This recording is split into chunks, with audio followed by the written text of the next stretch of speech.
சொந்தங்களுக்கு வணக்கம். இன்று எமது காணொளியில் நாங்கள் முக்கியமாக பார்க்க இருக்கின்ற விடயம் என்னவென்று பார்க்கின்ற போது, இலங்கையினுடைய சுதந்திர தினம். இலங்கையினுடைய சுதந்திர தின கொண்டாட்டம் நேற்றைய தினம் இடம்பெற்றது. அதன் பின்னர் தற்போது தென்னிலங்கையில் மிகவும் பரபரப்பான சில விடயங்கள் பேசப்படுகிறது. இந்த சுதந்திர தின கொண்டாட்டங்களோடு தமிழ் புலம்பெயர் உறவுகளை சம்பந்தப்படுத்தி, அதாவது விடுதலை புலிகளுடன் தொடர்புடைய தமிழ் புலம்பெயர் உறவுகளை திருப்திப்படுத்துவதற்கு அனுர அரசாங்கம் இந்த சுதந்திர தினத்தை கொண்டாடி இருக்கிறது என்ற போர்வையில் தற்போது தென்னிலங்கையில் பரபரப்பான சில விடயங்களை, முக்கியமாக பெரும்பான்மை இனத்தினுடைய இனவாதிகளாக சித்தரிக்கப்படுகின்ற அல்லது கடுமையான இனவாத போக்கினை வெளிப்படுத்துகின்ற முன்னாள் பாராளுமன்ற உறுப்பினர்களாக இருந்தவர்கள், முன்னாள் அமைச்சர்களாக இருந்தவர்கள், தற்போது பாராளுமன்ற உறுப்பினராக இருக்கின்றவர்கள் என பலர் தற்போது இந்த விதமான கருத்துக்களை தெரிவித்து வருகிறார்கள். ஏன் இவர்கள் இவ்வாறு கருத்துக்களை தெரிவிக்கிறார்கள்? அந்த சுதந்திர தினத்தில் என்ன நிகழ்வுகள் இடம்பெற்றது? ஏன் இந்த விமர்சனங்கள் முன்வைப்பதற்கு அந்த சுதந்திர தினம் காரணமாக அமைந்தது? அனுரகுமார திசாநாயக்க மீதும் தேசிய மக்கள் சக்தி மீதும் தற்போது தமிழ் புலம்பெயர் உறவுகள் ஆதிக்கம் செலுத்துவதாக குறிப்பிடப்படுவது ஏன் என்பது தொடர்பாக பல கேள்விகள் எழுந்துள்ளது. அது தொடர்பான விளக்கங்கள் இந்த காணொளியில் வழங்கப்படும். அந்த வகையில் இலங்கையினுடைய 78வது சுதந்திர தினம் நேற்றைய தினம் இலங்கையினுடைய ஜனாதிபதியாக இருக்கின்ற அனுரகுமார திசாநாயக்கவினுடைய தலைமையில் கொழும்பு சுதந்திர சதுக்கத்தில் நேற்றைய தினம் இடம்பெற்றது. இதன்போது மிகவும் ஏற்கனவே சுதந்திர தினம், இது 2வது சுதந்திர தினம் அனுரகுமார திசாநாயக்கவின் தலைமையில் இடம்பெறுகிறது. முதல் சுதந்திர தினமும் எளிமையான முறையில் கொண்டாடப்பட்டது. சுதந்திர தினத்தின் ஆரம்பத்திலேயே அறிவிக்கப்பட்டது, வெளிநாட்டு தலைவர்கள் பங்கு பெறுவதற்காக அனுமதி வழங்கப்படாது.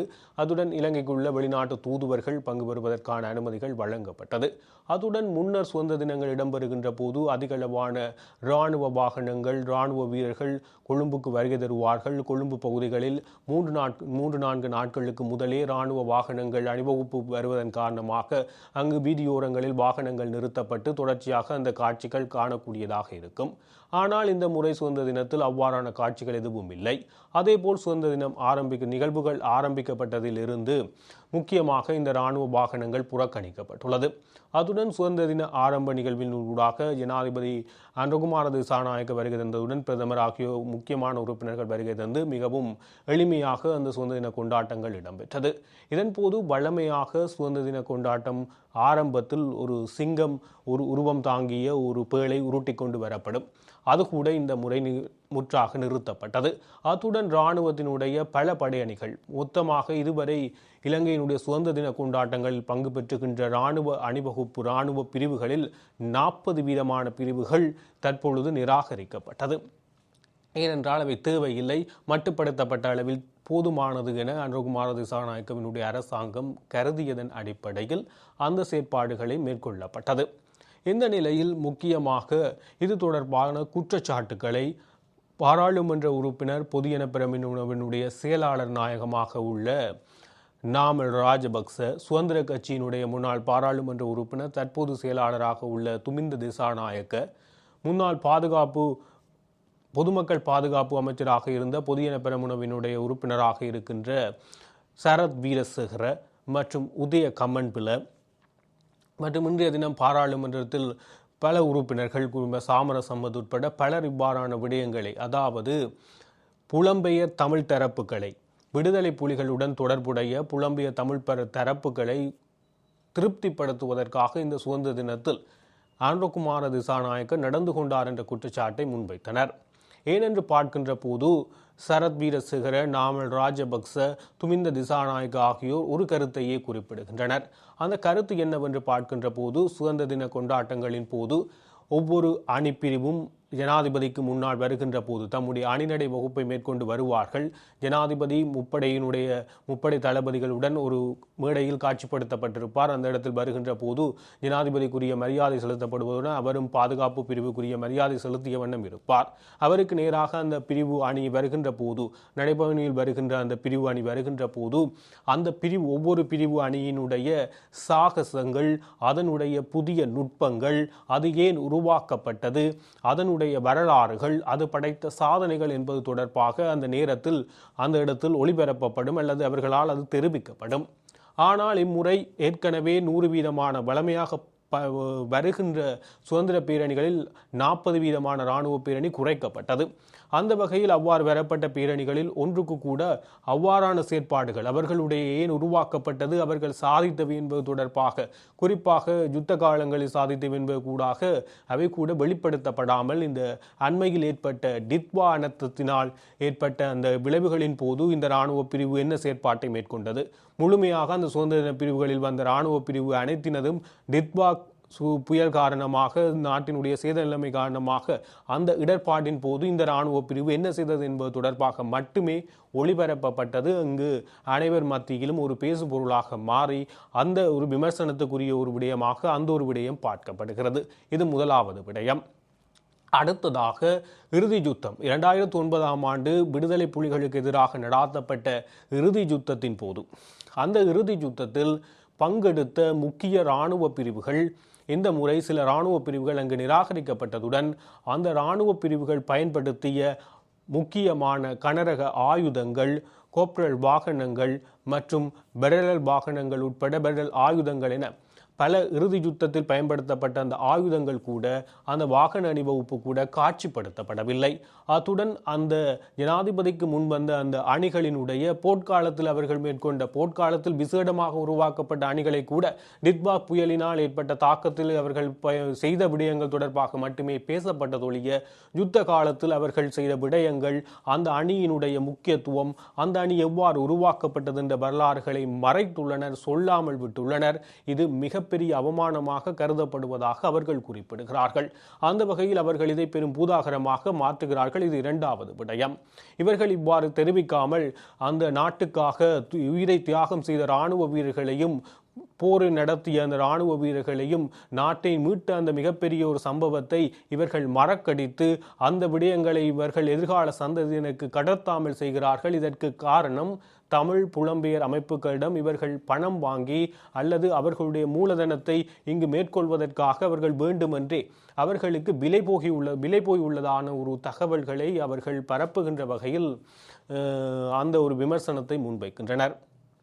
அத்துடன் இந்த இராணுவ வீரர்கள் தொடர்பாக அவர்களுக்குரிய கௌரவம் அந்த இடத்தில் மறுக்கப்படுவது மிக பெரும் கண்டனத்துக்குரிய விடயமாக பார்க்க வேண்டும் என இவர்கள் குறிப்பிடுகிறார்கள்.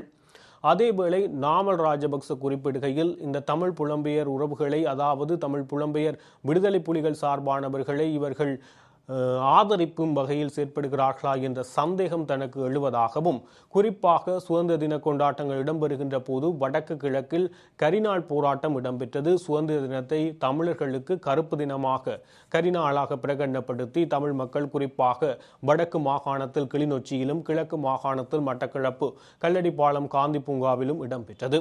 இவ்வாறான செயற்பாடுகள் இப்போது போலீசார், அதாவது அனுரகுமார திசாநாயக்கவினுடைய பணிப்பில் அவர்களுக்கு பாதுகாப்பு வழங்கப்பட்டதாகவும், ஆனால் அந்த பாதுகாப்பு வழங்கப்பட்டதை தாம் குறை சொல்லவில்லை, அவர்கள் கருத்து தெரிவிப்பதற்கு உரிமை உண்டு, ஆகையால் அந்த ஆர்ப்பாட்டங்கள் இடம்பெற்றது. ஆனால் அங்கு அவர்களுக்கான பாதுகாப்பை அவர்கள் ஏற்ற வகையில் ஏற்படுத்தி கொடுத்து அந்த ஆர்ப்பாட்டங்கள் இடம்பெறுவதை ஊக்குவித்தார்கள் என்ற அடிப்படையில் நாமல் ராஜபக்ச குறிப்பிடுகிறார்.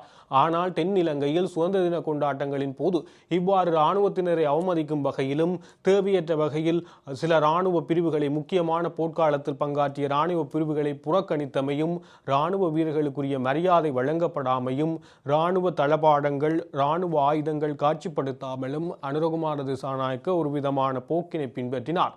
ஆனால் தமிழ் மக்கள், அதாவது அவர்கள் சுதந்திர தினத்துக்கு எதிராக போராடுபவர்களை ஊக்குவித்தார்கள்.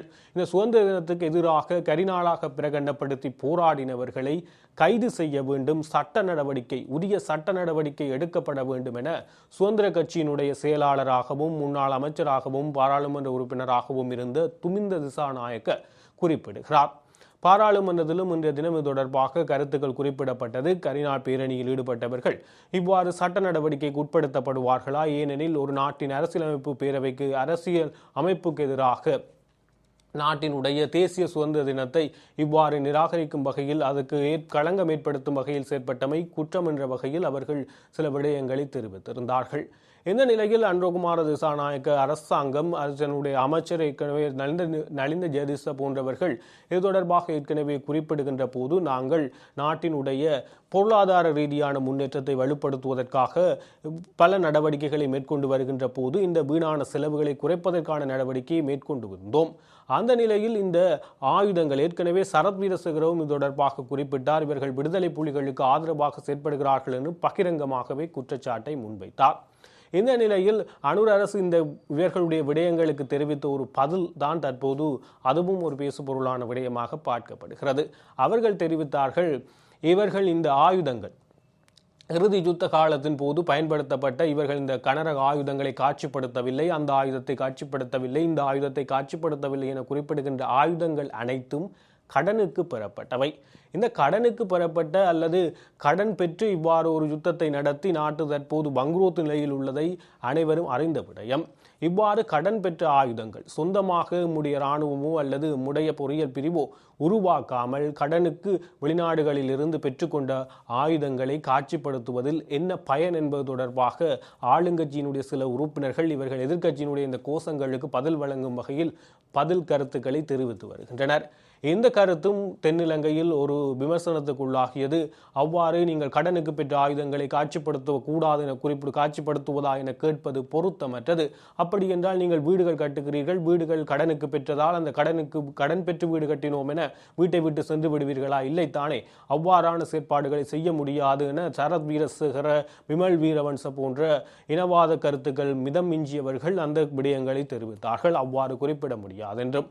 ஆனால் அனுர அரசாங்கம் அந்த விடயத்தில் அவ்வாறான ஒரு போக்கினையே பின்பற்றி வந்தது. இந்த நிலையில் அனுரகுமார திசாநாயக்க சுதந்திர தினத்தில் உரையாற்றுகின்ற போது இனவாதம் மதவாதத்துக்கு நாட்டின் ஒரு தேவையில்லாத அல்லது மிகவும் மோசமான சொற்கள் என்றால் இரண்டு தான் இருக்கின்றது, ஒன்று இனவாதம், ஒன்று மதவாதம் என திட்டவட்டமாக அனுரகுமார திசாநாயக்க குறிப்பிடுகிறார். இந்த நாடு பொருளாதார ரீதியில் முன்னேற வேண்டும், அதற்காக இளைஞர்கள் மத்தியில் மாணவர்கள் மத்தியில் தொழில்நுட்ப அறிவுடன் கூடிய ஒரு புதிய சமுதாயத்தை உருவாக்குவதற்கான நடவடிக்கை எடுப்போம். இந்த நாட்டில் இரண்டு மொழிகள் தேசிய மொழிகள் என்பதை நாங்கள் மறக்கக்கூடாது. இரண்டு மொழிகள் உள்ளது, அவை இரண்டும் தேசிய மொழி, தமிழ் சிங்களமாக இரண்டும் தேசிய மொழி. அந்த இரண்டு மொழிகளை பின்பற்றுகின்ற மக்களுக்கு தனித்தனியான கலாச்சாரம், தனித்தனியான மரபுகள், தனித்தனியான பண்பாடுகள் இருக்கின்றன. அந்த பண்பாடுகளை பின்பற்ற வேண்டும். அவர்கள் அவற்றை பின்பற்றுவதற்கும் அவர்களுடைய தனித்துவங்களை அவர்கள் பாதுகாப்பதற்கும் பூரண உரிமை உள்ளது. அந்த உரிமையை நான் நிச்சயமாக பறிக்கப் போவதில்லை. அந்த உரிமை வழங்கப்படும். ஆனால் அனைவரும் இலங்கையர் என்ற ஒரு குடையின் கீழ் இலங்கையர் என்ற ஒரு கோட்பாடு நிச்சயமாக இருக்க வேண்டும். அதன் கீழ் இவ்வாறான தனித்துவங்கள் இருவருடைய தனித்துவங்களும் பாதுகாக்கப்பட வேண்டும் என்பது தொடர்பாகவும் அவர் பொருளாதார ரீதியாக நாடு வலுவடைய வேண்டும் என்பது தொடர்பாகவுமே அவருடைய உரையினுடைய முழு கவனமும் அவ்வாறான ஒரு போக்கிலேயே இருந்தது. எனவேதான் இந்த எதிர்க்கட்சிகள் இவ்வாறான ஒரு உரையை அவர் ஆற்றியதும் அல்லது இவ்வாறான சுதந்திர தினத்தை கொண்டாடியதற்கான காரணமே விடுதலை புலிகளுக்கு ஆதரவாக உள்ள தமிழ் புலம்பெயர்வாளர்களுடைய டயஸ்போரா இயக்கங்களினுடைய ஆதரவை பெறுவதற்கு, குறிப்பாக அவர்களுடைய பண முதலீடுகளை தக்க வைத்துக் கொள்வதற்காகவும் அவர்களுடைய பணத்தின் காரணமாகவும் அவர்களுக்கு தற்போது அடிமைகளாக இந்த அனுரகுமார திசாநாயக்க அரசாங்கத்தினர் மாறியுள்ளதாக தற்பொழுது தென்னிலங்கையில் தொடர்ச்சியாக பிரச்சாரங்களை முன்னெடுத்து வருகிறார்கள். இதுதான் இந்த 78வது சுதந்திர தினம் முடிவடைந்துள்ள நிலையில் தற்போது பூதாகரமாகியுள்ள விடயமாக பார்க்கப்படுகிறது.